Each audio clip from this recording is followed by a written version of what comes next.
Hey everyone! Today, I'm excited to share with you my veggie frittata recipe, which is not only delicious but also packed with nutrients.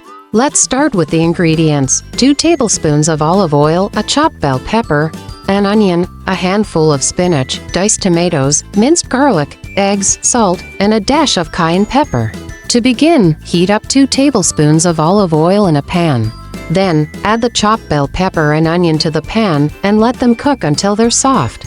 Next up is the spinach. Add it to the mix and let it wilt down. Now it's time for the diced tomatoes and minced garlic. They're just too good to pass up. As all those delicious veggies cook down in the pan, it's time to crack 6 eggs into a bowl.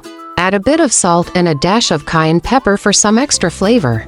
Once your veggies are ready, pour the egg mixture into the pan and let it cook until it reaches your desired consistency. And there you have it, a tasty and healthy veggie frittata that's perfect for breakfast or brunch. Give this recipe a try, and I bet you'll love it just as much as I do. Thanks for tuning in, and don't forget to follow and subscribe for more delicious recipes like this one. Until next time.